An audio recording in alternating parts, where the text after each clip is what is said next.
La kakistocratie, c'est le gouvernement par les pires. Le règne des médiocres.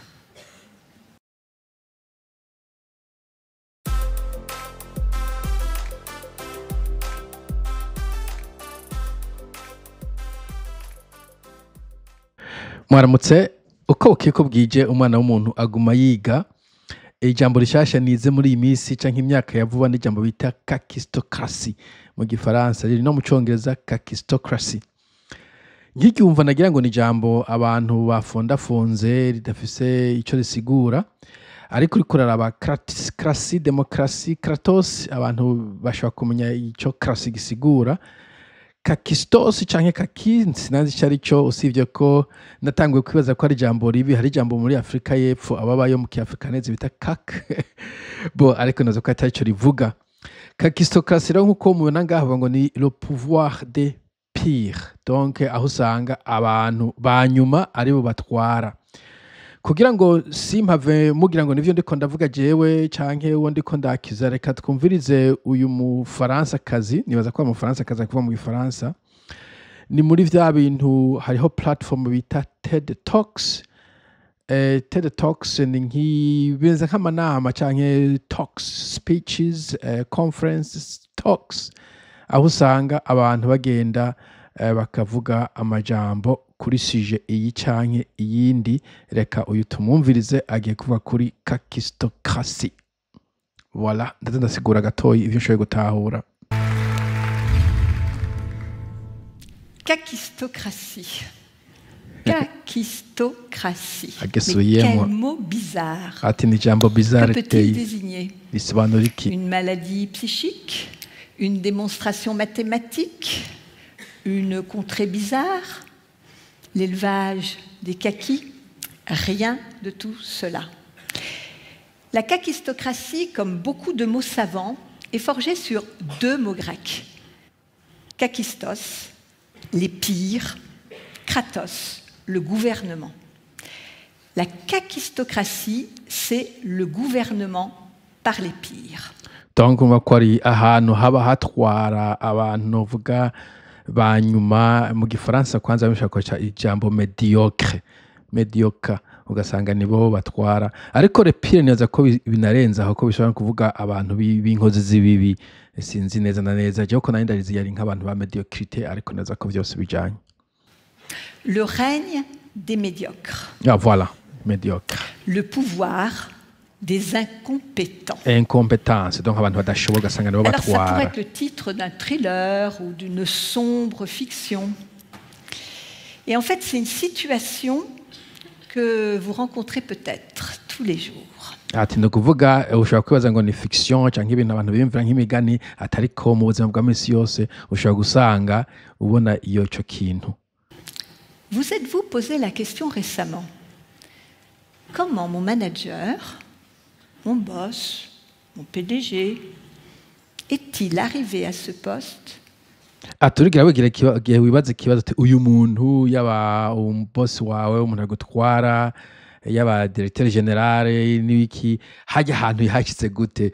Nibutse hari umunyeshuri twigeze guhura mu minsi yahera, tutanga kuvugana mbega nakarihe ambwira abantu ngo bakora ama ministère yavuga ujya muntu yarenganye w'12 gute?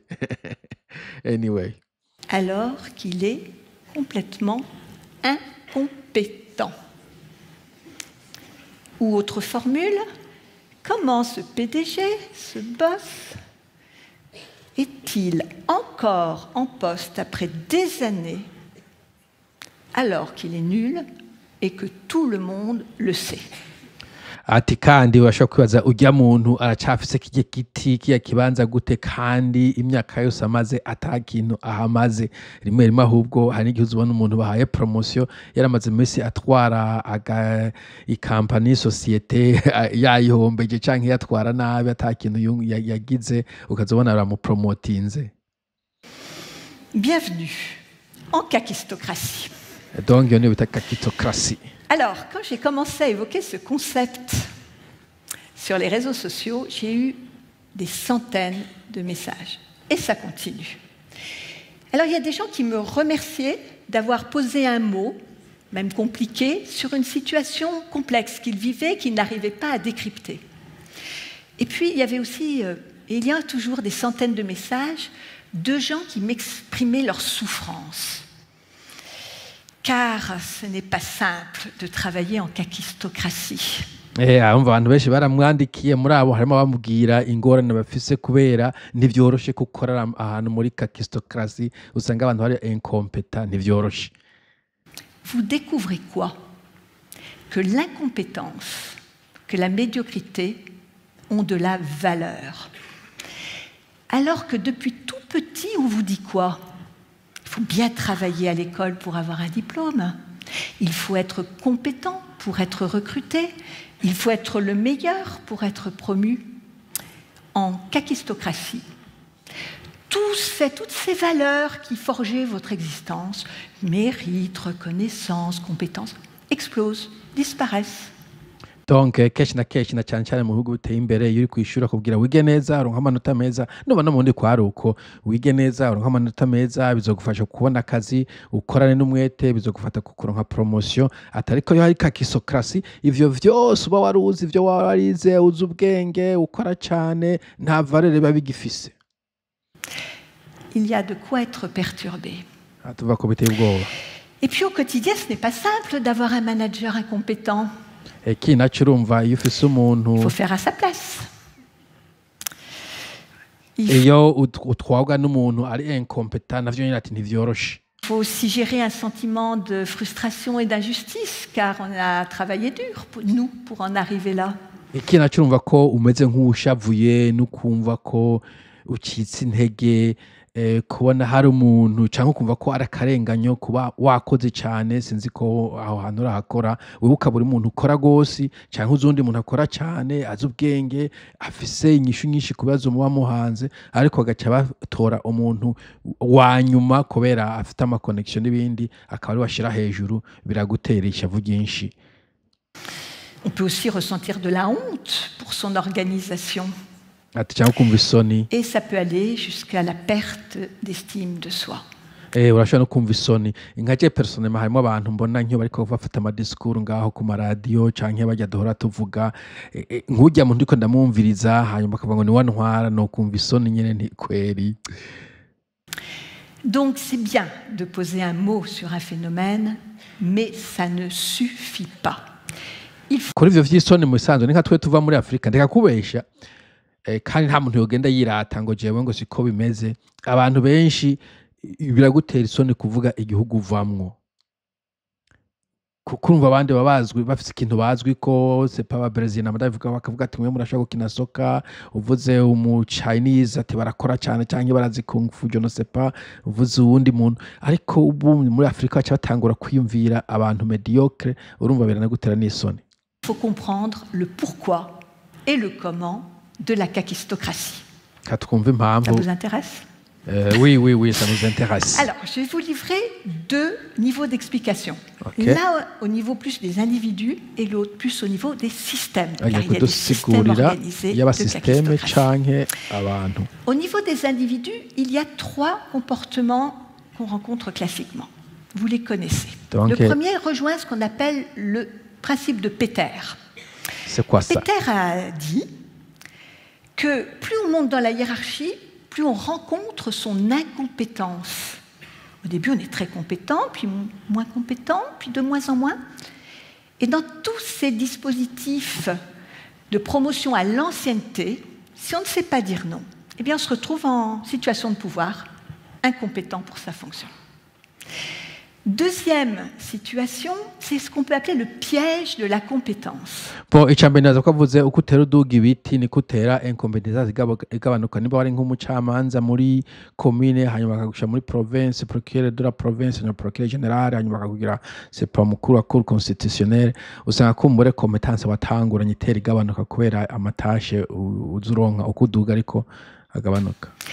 Vous êtes chef de service. Et vous avez dans votre équipe quelqu'un d'hyper compétent, un expert ou une experte, qui grâce à lui ou elle, voilà, la boutique tourne, tout marche. Les autres, c'est moins bien. Qu'est-ce que vous faites? Eh bien, vous cherchez à le garder. vous allez éviter de le perdre parce que ça serait trop long, trop compliqué.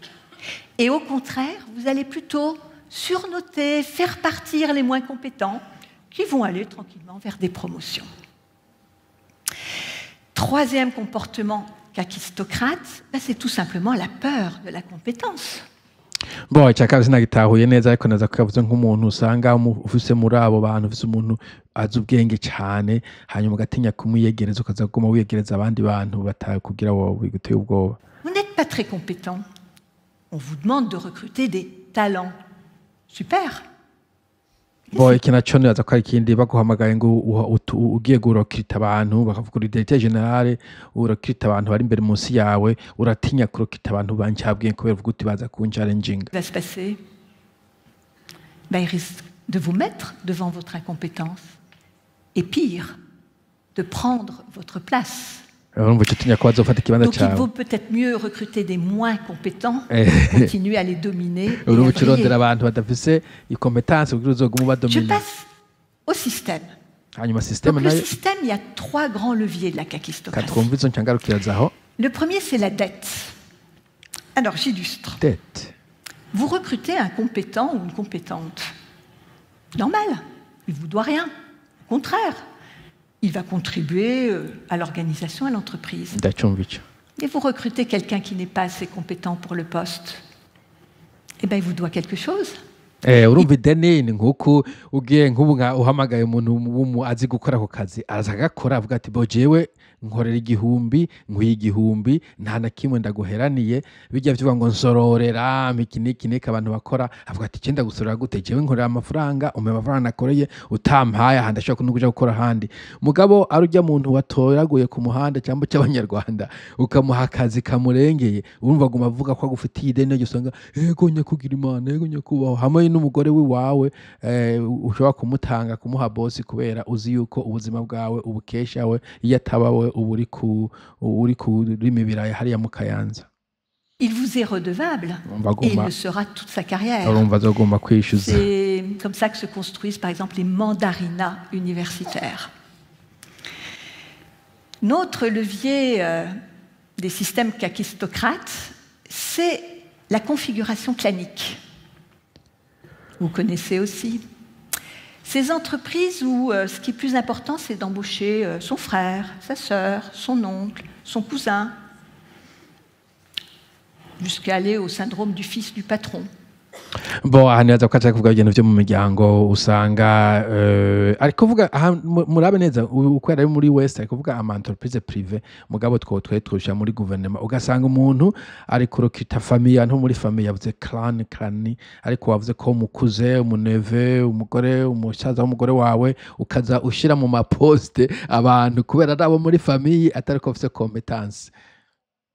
Parce que le clan, il se moque de la compétence et de la performance. Son seul objectif, c'est de se perpétuer. Urumva famille ikintu baba bakeneye bobo ivya competence ntubabaze vyuko iri kurunguka ntubabaze mu ma privé ho nk'ukundi kubera mu ma privé nta plutôt muri public muri gouvernement nta competence usanga bakontrola usanga juste umwe baraba ko gouvernement gumukora nubwo wari incompétent so ivyo ntibibaraba. On cite la mafia comme illustration. Et puis le dernier mécanisme, eh bien c'est... Bon, mafia, mnaza ko mafia atanza kaka mafia, ariko mafia keshi na keshi iri extend, mnaza ko mafia ngo yatangwa ari famille y'abantu bitongo ba Mathieu, mafia, mafioso. Urumva usanga mafia kugira ibeho ahanini barokirita bo muri famille abantu bari proche bazi ko neza atashobora kubagambanira ko morodi urumva ati bon, wewe utugambaniye urumva famille zo yishe. Bate urabona ko bikorwa no mu mareta yo muri Afrika usanga ari uko yanavuze n'ikintu bita fils du patron aho usanga umuhungu wa president ariwe bariko barategura ngo azosubire mu ngata mu president hari canke ibintu nk'ivyo juste l'Afrique en principe niba ari kuvuga Afrika mu sanzo nubwo ari kubikoresha entreprise zo muri Europe. Le système, la négation de la personne au profit du système. Je me moque que tu sois compétent ou incompétent, c'est moi qui décide qui sera promu, qui ne le sera pas. On retrouve ces configurations dans des systèmes totalitaires où des partis politiques régissent la vie des gens. Alors, après, tout s'entrecroise et s'entremêle. Il y a des gens qui ont des comportements. Bon, icya gatatu avuze yuko ibyo dusanga mu madictature aho ni Afrika presque yose usanga aho haba hari umugabo umwe ari ku isonga cyangwa umwe ari ku isonga ya entreprise cyangwa ahantu hagaze ko ati uba kompeta utakompeta ubishobora utabishobora I don't care je m'en moque éperdument ivyo ntacyo bivuze nije ndesida uje hano uje hariya urumva uko ari nuko atari ivyo nta numwe biraba c'est ma décision personnelle ni jewe ndesida the buck stops by me ivyo yavuze mu badictateur benshi ke mu musanzo muza batari bake bo singenda kure nibaza ko na YouTube ifise policy zuko udashobora gukoresha video z'abandi bantu sans autorisation ubwo ndageza ngaho for copyright purposes ariko ico nashaka kuvuga nuko justement hari ibihugu vyinshi biganzwa na kakistocracy aho usanga competence ata valeur bayiha ahubwo baha valeur ko uzinanye na naka baha valeur ko watanze ibiturire baha valeur ko uri mu mugambwe baha valeur ko wakoze wiyamamaza baha valeur ko wubaha uwo muntu agutegeka ugasanga ikintu cyaba igihugu yaba entreprise surtout entreprise publique zitera zije kuzimo mugabo on s'en fout sawa tugira bose biza bizasubira bye bye